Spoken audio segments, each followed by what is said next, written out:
It's no secret that the M1 MacBook Air has taken the computing world by storm.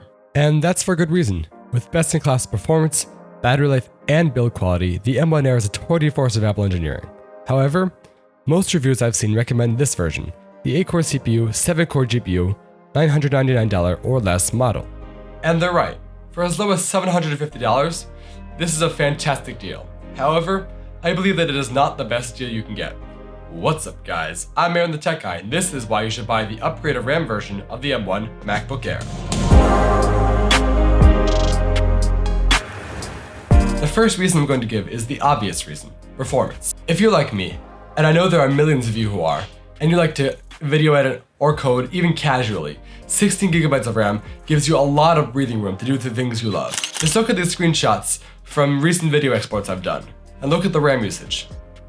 Yeah, even with 16 gigabytes of RAM, Premiere's memory-hungry export process takes more than I currently have.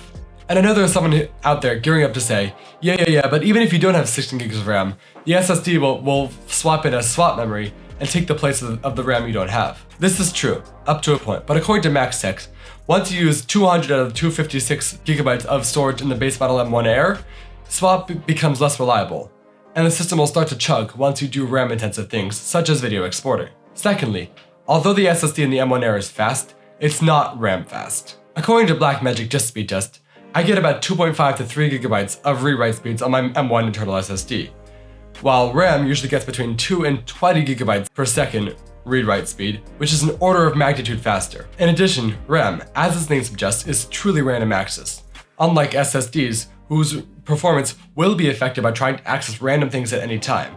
Therefore, although it's true that the SSD will take some load off the RAM, it's not a replacement for RAM by any means. The next reason is for those who like to keep their computers for as long as possible. It's true that if you don't code or edit video or like to keep tons of tabs open at the same time, 16 gigabytes of RAM is overkill for the moment. However, the imperative word in that sentence is right now. One of the longest lasting Macs ever, the 2012 Unibody MacBook Pro, started with a base configuration of 4 gigabytes of RAM. In 2012, this would have been plenty for the average user's tasks. However, in 2021, this would not be enough to have even a few tabs open with a YouTube video, Spotify, and WhatsApp desktop open in the background, not to mention if you're a tab hoarder like me. In fact, as I write the script in Google Docs, I'm currently sitting at 13.37 gigabytes of RAM usage, and I'm not even doing that much. Having 4 gigabytes of RAM brought down what might be a perfectly usable computer for many people even 9 years later. Fortunately, those computers could be upgraded. The point being that while right now 8 gigabytes might be enough to suffice your needs, 10 years down the line, it might not even be near enough for even the most basic tasks, and the M1 machines can't be upgraded quite like the 2012 models can. So upgrading right now will actually save you money because you won't have to upgrade as soon. In fact, upgrading right now might actually make you money while trying to sell your device. As an example, let's use the 2015 13-inch MacBook Pro, which was also offered in 8 and 16 gigabyte RAM variants. I normalized the storage at 256 gigabytes, the condition as used, and only looked at buy it now listings. On average, the 16 gigabyte laptops in good condition went for between $500 and $700, while the 8 gigabyte versions went for about $450. There was a clear difference in price point, highlighting the fact that people are willing to pay for the higher end models, especially on used computers. Having a higher resale value helps alleviate the upfront cost of the device because it will pay itself off in the future. The real kicker here, education pricing.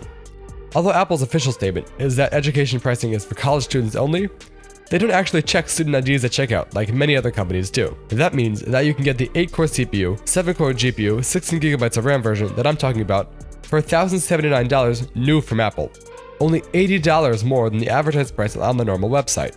With the performance gains and added longevity of the device, buying the RAM upgraded M1 MacBook Air is a no-brainer for those looking to have a long-lasting premium laptop. Congratulations, you've made it to the end of this video. Thanks for watching.